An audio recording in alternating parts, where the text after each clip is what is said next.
Elijo Buenos Aires, elijo esta ciudad. No elegí nacer acá, pero la elijo. La ciudad donde la vida se hace ancha, la ciudad de mis nietos, de mis hijos. Elijo Buenos Aires, la elijo de verdad. Por eso es que le canto esta canción. No quiero ser guarango, por eso canto el tango con la voz y con el corazón. Porteño hasta el desaire, te quiero Buenos Aires, sos siempre mi mejor elección.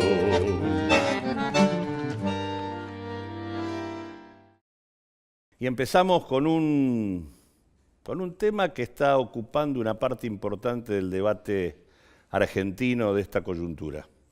Nos referimos a la discusión sobre la necesidad de despenalizar o no el aborto en la Argentina, hacer posible la interrupción voluntaria del embarazo.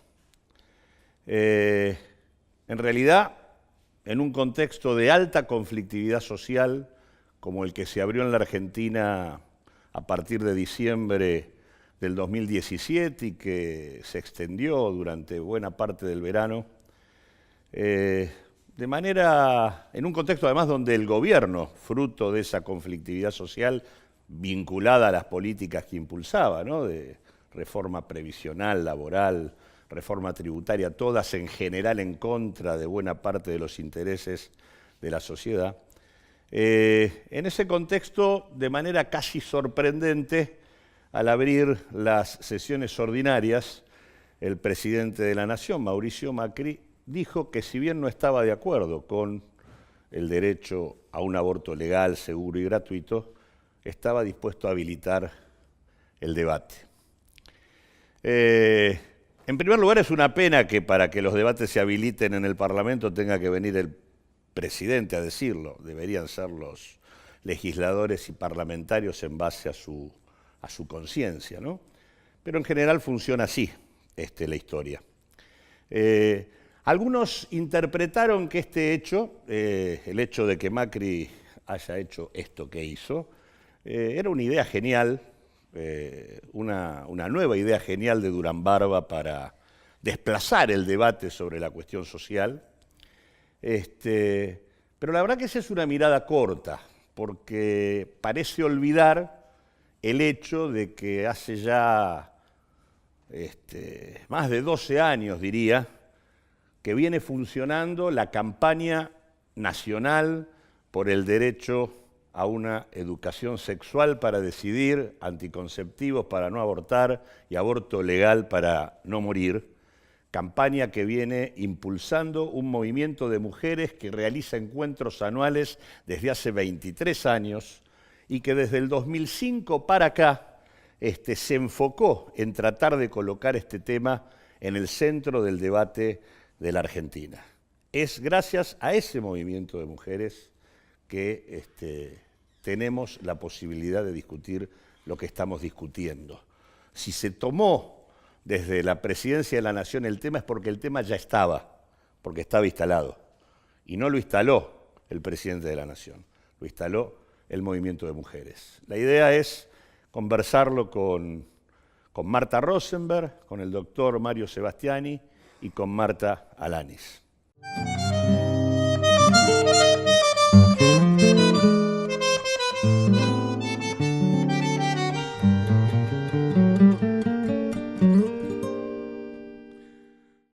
El predominio de una cultura patriarcal, la vigencia de tabúes religiosos importantes y el peso de un mercado clandestino seguramente le han puesto muchos obstáculos a un debate imprescindible que hoy ocupa un lugar importante en el debate de la Argentina, que es el debate sobre el aborto. Para conversar sobre esto nos acompañan Marta Rosenberg, psicoanalista, militante de la campaña por el aborto legal, seguro y gratuito, militante por el derecho o por los derechos de las mujeres.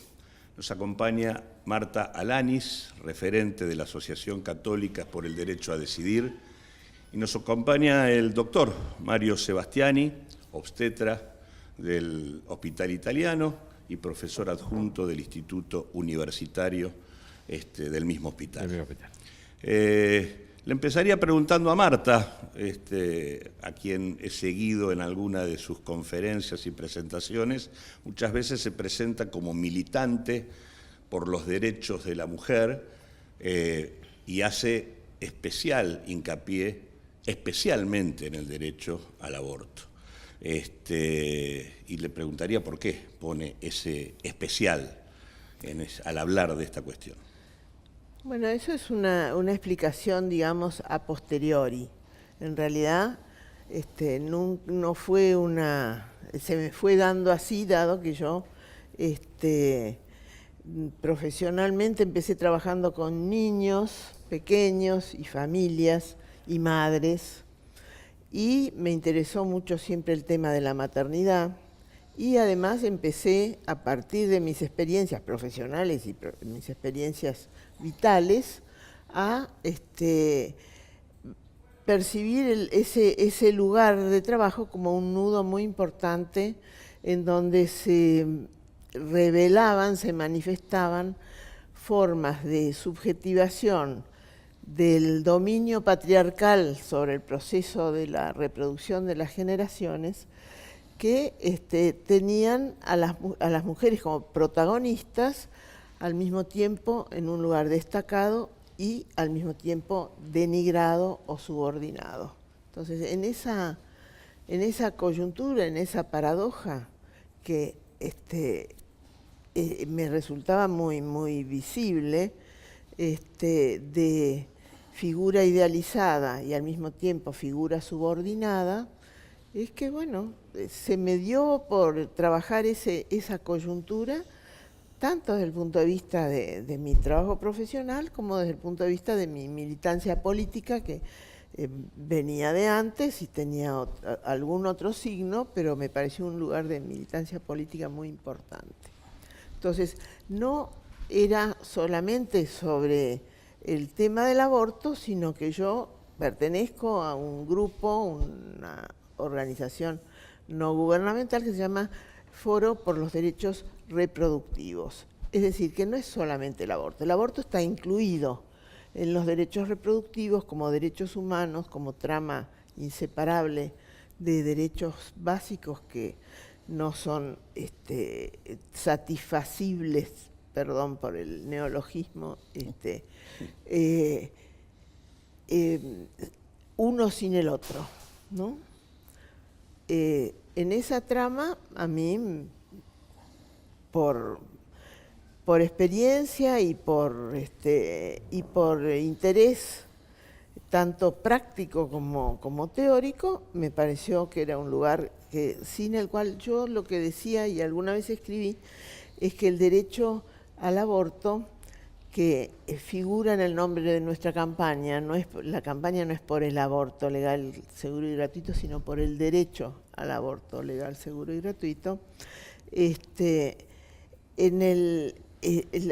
la satisfacción de las necesidades de las mujeres de recurrir al aborto cuando tienen un embarazo involuntario, son necesidades que no yo, sino Marx, Agnes Heller, llaman necesidades radicales. Es decir, son necesidades que en el proceso de su satisfacción implican cambios extensos en todo el entramado social en el cual una persona, una individua, una mujer, satisface esa necesidad. La mujer, cuando decide abortar, tiene que revisar todos sus vínculos y eso provoca cambios en ella y a su alrededor. Entonces me pareció, esto lo pensé después de haber hecho lo que hice. Es un lugar nodal, digamos, en donde los cambios personales implican cambios en el contexto. Perfecto. Y la otra, Marta, andás diciendo por ahí que hay un desacato silencioso a la Iglesia. Así es. Nosotras somos parte de una organización que se llama Católicas por el Derecho a Decidir, de una red latinoamericana también, y se han hecho muchas investigaciones, se han hecho muchos trabajos, y si bien nosotras decimos católicas por el derecho a decidir, no somos las únicas católicas que estamos a favor del derecho a decidir. Las mujeres en general, que son católicas y usan anticonceptivos, preservativos, recurren al aborto del mismo modo que las personas de otras religiones o que no son creyentes. Entonces, recientemente dije también, las mujeres católicas también abortamos. Entonces, me parece que lo que hacemos es romper con un doble discurso. En general, católicas y católicos hacen un desacato silencioso a los dichos de las jerarquías católicas, pero en realidad lo concreto es que actúan de otro modo, dicen estar de acuerdo o no se exponen públicamente, pero en realidad no obedecen las enseñanzas de esa jerarquía. Ahora, la doctrina es mucho más flexible, las teologías son mucho más flexibles, pero el discurso jerárquico de la Iglesia Católica es un discurso poco tolerante y que se impone como si fuese monolítica la Iglesia, y en realidad no lo es. En el seno de la Iglesia hay pluralidad de posiciones. Entonces, nosotras decimos que estamos a favor del derecho a decidir, que tampoco es el aborto el único tema, nada más que en este contexto tiene una relevancia especial, porque estamos debatiendo en la Cámara de Diputados, pero nosotras trabajamos por la justicia social, por el medio ambiente, en general por todos los derechos sexuales y reproductivos, y también impulsamos el debate en relación a la interrupción voluntaria del embarazo. Y eso estamos haciendo ahora. Recuerdo que allá por el 2005, el que era ministro de Salud en aquel momento, Ginés González García, planteó la necesidad de despenalizar el aborto y tuvo como respuesta la respuesta del obispo castrense, Baciotto, creo que era. Antonio Baciotto. Antonio Baciotto, que dijo que aquel que escandalizaba a los niños debía ser tirado al mar con una piedra colgada, ¿no? Digo esto, en primer lugar, porque el propio ministro planteó el tema, y además porque, bueno, el ministro actual, de otra orientación política, también plantea la necesidad de que se despenalice el tema del aborto. Y la pregunta que te quería hacer a vos, Mario, es si en la comunidad científica hay ya de manera dominante, está saldado este tema. La verdad, yo no escucho muchos que desde la perspectiva de la medicina de hoy estén planteando obstáculos a esta discusión, ¿no? Estoy de acuerdo, Claudio, estoy totalmente de acuerdo. Bien por los ministros que me acaban de... Hay otro más que estuvo de acuerdo y lo silenciaron en 24 horas. Pobre, lo silenciaron en 24 horas. Sí. Pero la idea es, yo creo que está en el ADN de la medicina, en el ADN de la medicina, está que vos veas el aborto. No podés no verlo, no podés desconocerlo, no podés no verlo. En la ginecología y la obstetricia ni te explico, en la medicina familiar ni te lo explico, está ahí. Podés tomar partido después, digamos, a favor o en contra, cosa que me resulta particularmente molesta, porque pensar salud pública sin un aborto legal, no hay salud pública. O sea, si vos me decís, pero la palabra salud pública, bueno, así en esta situación no hay salud pública. ¿Cómo puede ser que una medicina que sabe cómo prevenir complicaciones, que sabe cómo ayudar a las mujeres, le dé la espalda y luego vaya a resolver los problemas del aborto mal hecho, inseguro, la enfermedad y la muerte? Entonces, yo creo que para la medicina este es un evento, repito, que está en su esencia. Y bueno, ayer nos enteramos por el presidente actual de la Sociedad de Ginecología y Obstetricia de Buenos Aires que 2/3 de los médicos se manifestaron en una compulsa que se hizo en estos días en favor de la despenalización del aborto. O sea, ¿y esto qué significa? ¿Que todo el mundo está de acuerdo? Bueno, todos hemos ido cambiando en el tiempo. Todos han ido cambiando, quizás yo no he ido cambiando, pero mis colegas fueron cambiando, fueron viendo esta situación. Y además te diría, mis colegas del hospital público están hartos de las complicaciones del aborto, están hartos de ver estas jóvenes en situaciones dramáticas con abortos terriblemente inseguros, con instrumentos terriblemente inseguros, todavía por la desesperación. Y entonces todo va cambiando y creo que estamos en un momento donde yo diría, la mayor parte de la población, está, digamos, enterándose de cosas, pero está realmente escuchando un discurso que tiene evidencias desde ciencias duras, que pueden ser de la ciencia social o las ciencias médicas, pero además está percibiendo, me parece, un aspecto fundamental, Claudio, que es la dignidad de las mujeres. ¿Cómo se puede vivir en un país donde a una mujer se la invita a ser indigna, a resolver una situación debajo de una mesa, debajo de una alfombra? Esto la sociedad está no comprando, se está enterando de estas situaciones y está comprendiendo que esta fotografía no puede seguir como hasta ahora. Con lo cual estoy ya dándote mi impresión de que aquel que vote por el no ese día que vayan a votar está haciendo un acto, yo diría, indigno, irresponsable, ignorante, y si tiene conflicto de interés, por la institución a la que pertenece, por la iglesia, por lo que fuera, lo que tiene que hacer como funcionario público es no ir.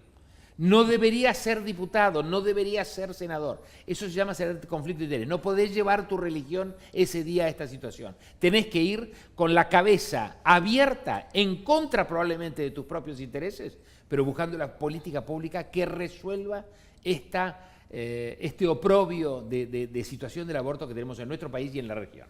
Del momento en que Ginés planteó el tema, a hoy, lo que media casualmente es la campaña.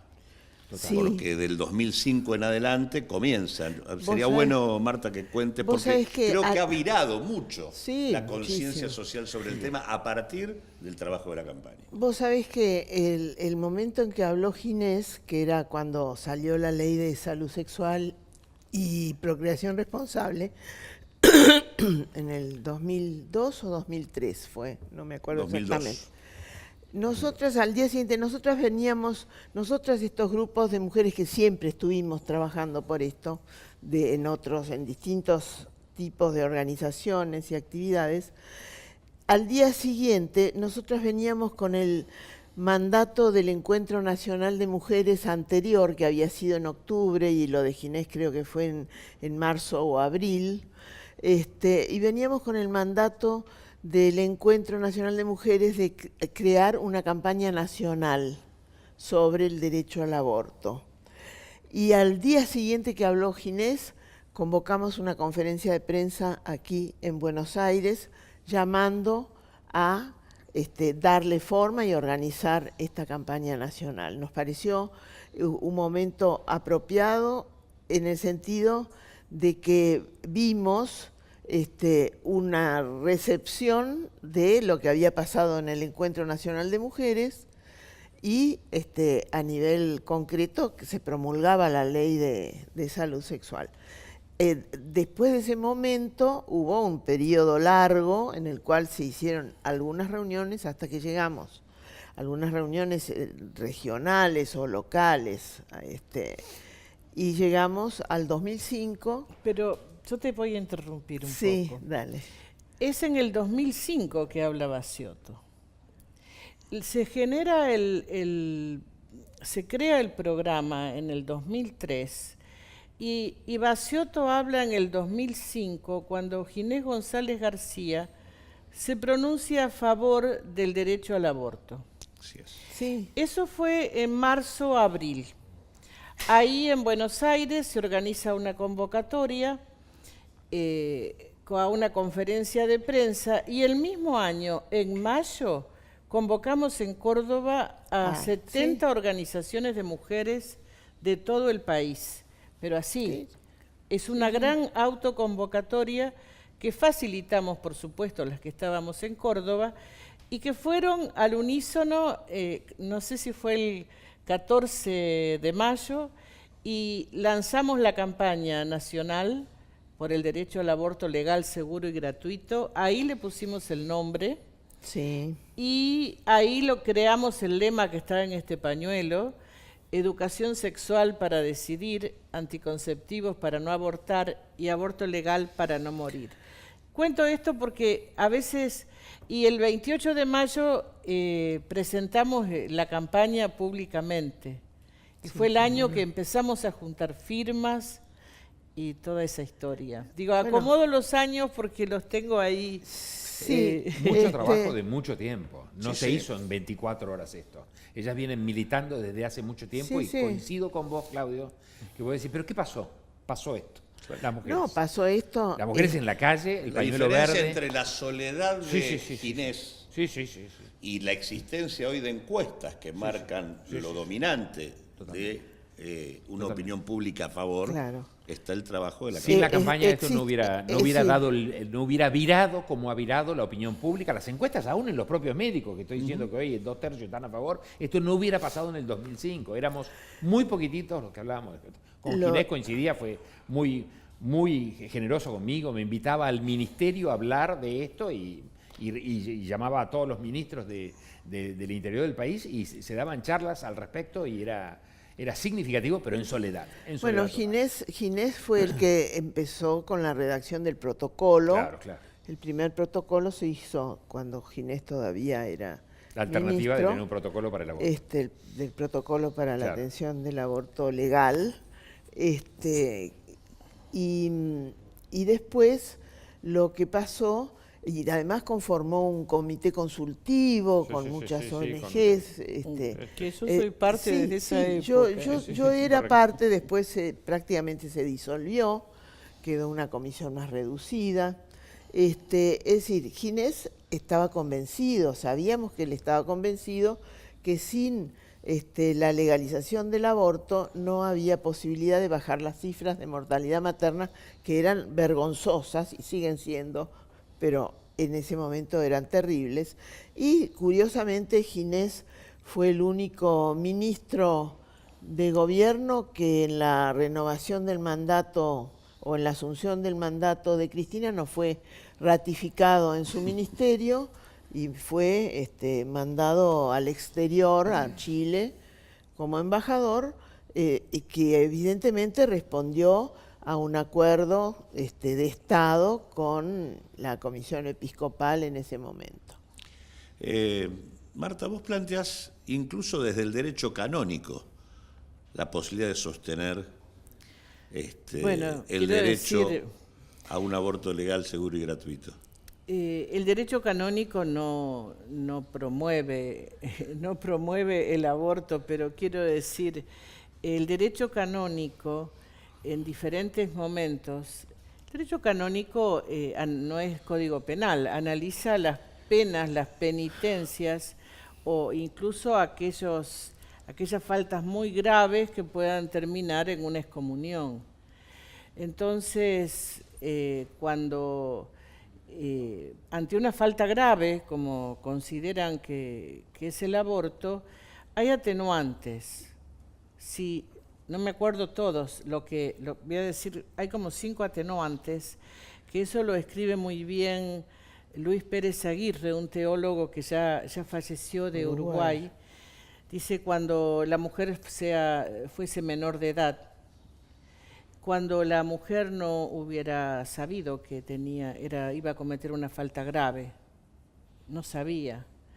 Cuando la mujer tuviese miedo, aunque más no sea relativo. Cuando, y va relatando, cuando la mujer tuviese miedo, aunque más no fuese relativo. ¿Qué mujer no tiene miedo, angustia y cuando se le presenta un embarazo no deseado? O sea, eso está oculto, de eso no habla la jerarquía. Y después la doctrina dice algo muy interesante. Dice sobre libertad de conciencia, hay libros y libros, pero lo más significativo es que ante un dilema ético, la doctrina de la Iglesia dice que la persona que tiene que resolverlo, que puedo ser yo, que puede ser vos, que puede ser él, si es una persona católica, tiene que conocer la doctrina, las enseñanzas en general, pero no se trata de una obediencia a ciegas. Se trata de dirimir el dilema ético en base a su propia conciencia, que en ese momento puede ser tener una postura contraria a lo que dice la propia Iglesia. El mayor pecado es obediencia a ciegas. Resolver en base a la propia conciencia es lo correcto. Y eso no lo explican nunca, y eso es lo que le pedimos a los legisladores.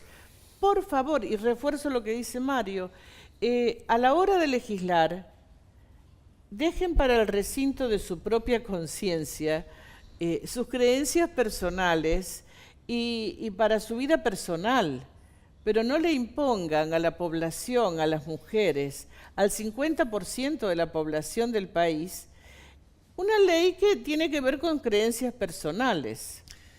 Yo lo que creo, Claudio, también es lo siguiente. A veces a mí me parece que los discursos que vienen del otro lado son discursos que yo me permito decir que embarran la cancha. El día que bajen, suben, no sé cómo entran al recinto porque no conozco, los legisladores van a votar si una mujer tiene un aborto seguro o si es inseguro y va presa. No, pero Mario, el embrión, la vida, el feto, el recién nacido. No, señor legislador, perdóneme, no va a votar eso porque eso ya está votado. Eso ya está en los códigos civiles. Usted va a ir a votar si la mujer tiene un aborto inseguro del cual puede enfermar y morir y va a ir presa. Eso es lo que va a votar. O bien le vamos a dar, como merece, un aborto seguro, una interrupción voluntaria del embarazo. No, pero Mario, el embrión, no me embarres más la cancha porque no estamos discutiendo esto. ¿Seguro o inseguro? Esto es lo que van a votar. Todo este discurso, digamos, que viene del otro lado, que cada vez es más desesperado, porque después es el asesinato, pero no le dicen asesina. O sea, de eso se privan de decirlo, porque no le conviene, obviamente, el marketing no le da para decir eso. Entonces yo creo que si yo, digamos, me parece que el pressing, la fuerza que hay que darle a los legisladores que puedan escindir bien este aspecto. Eso es lo que se va a votar. Sí, eso es lo que se va a votar. Ahora, esa votación lo que implica es un modo de enfocar la ciudadanía de las mujeres. Sin duda, sin duda. Es decir, es una votación política en el sentido de que votando eso se reafirma o se desplaza en algo la situación social de las mujeres y la subjetividad de las mujeres frente a los actos decisivos de su vida, como es un embarazo o una maternidad o un aborto. Si existe el derecho de tener hijos, tiene que existir el derecho de no tener hijos. Lo que me parece interesante, por lo que decía Marta antes, es que también se pone de manifiesto una forma de hacer política, que es o la obediencia ciega, como ha sido permanentemente la tradición política en nuestro país, es de sectores que actúan disciplinados en una pirámide de mandos en donde las disidencias son absolutamente castigadas y prohibidas.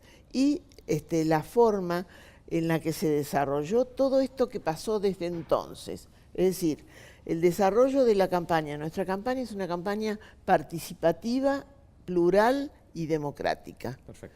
Es decir, nosotros tenemos una forma de elaborar política que es a través de la confluencia de pequeños grupos que discuten y que sientan posiciones respecto de problemas concretos. Entonces, una vez por año hacemos un plenario donde se deciden las políticas y las consignas para ese año. Y cada una se va a su lugar, los plenarios son federales, la campaña es federal, y cada una se va a su lugar y hace con esa consigna la acción que desde su lugar considera pertinente, traduce esa consigna general en una acción local. Es decir, tiene además la campaña, además de la defensa de los derechos de las mujeres, tiene un estilo político que es muy interesante para estudiar, me parece, porque es un estilo participativo, democrático, transversal. Estamos hablando de una red de cerca de 250, 300 organizaciones. Más de 500. 500 ya. Más de 500, sí. Bueno. 500 organizaciones. Y los números son contundentes, ¿no? Porque en egresos hospitalarios tenemos prácticamente 50.000 al año. Sin duda, de problemas vinculados con abortos mal resueltos. Yo creo que en la desesperación del otro discurso del que está en contra de la despenalización del aborto, ¿cómo terminan ahora? Torturando las cifras, ¿no? Te recordás que había mentiras pequeñas, mentiras grandes y estadísticas. Ahora están torturando las cifras. Pero yo diría que hay un evento bien aceptable en el concierto mundial, que es que por cada aborto hospitalizado hay 10 que no se hospitalizan, por lo cual estamos realmente con un número exorbitante de abortos que podría estar 5 o 6 veces más que otros países como ser España, Francia, Italia, Inglaterra, motivo por el cual la torturen como la torturen la cifra es enorme. ¿Y cómo se va a poder bajar? Legalizando el aborto y trabajando todos en distintas, con la educación sexual, con la educación formal, que no va como la mona, porque hay una deserción escolar tremenda, con la anticoncepción. Así es como se va a bajar el aborto. Así en esta clandestinidad, nada. No se puede hacer ninguna política pública. ¿Querías decir algo, Marta? Sí, me parece que otro hecho muy importante que es salta a los ojos es el entusiasmo y la aprehensión de una generación muy chiquita en el sentido de edad. Tenemos muchísimos jóvenes, porque son chicas y chicos y chiques. Tenemos los jóvenes muy entusiasmados con esto porque lo ven como una apertura de su horizonte de vida. Y eso llama muchísimo la atención en este momento, todas esas manifestaciones enormes, masivas que hemos tenido, están llenas de chicos en las escuelas, en escuelas religiosas. Ayer me pidieron pañuelos, me vino a pedir una compañera de trabajo pañuelos para su hija de 13 años. Yo digo, bueno, dale. ¿A qué escuela va? No, va a una escuela del barrio. ¿Qué escuela? ¿Pero qué escuela? Es una escuela religiosa, no me acuerdo el nombre. Yo, ¿y cómo? ¿Qué hace? No sabés, todas las chicas quieren ponerse el pañuelo. O sea, se ven en las mochilas en la calle, bueno, se está viendo claro. las mochilas en la calle. Bueno, hay un dato dramático, ¿no? Son 100.000 embarazos al año de mujeres menores de menos de 19, sí, claro. años, ¿no? Y 7 de cada 10 embarazos que no son intencionales. 4.000 niñas de menos de 15 años. Así es. Una locura. Por eso yo creo que la propuesta integral es el conjunto de las definiciones de la campaña, ¿no? Educación sexual para decidir, anticonceptivos para no abortar y aborto legal para no morir. Así que les agradezco, ha sido un gusto conversar con ustedes. Bueno, gracias. Un placer. Lo mismo.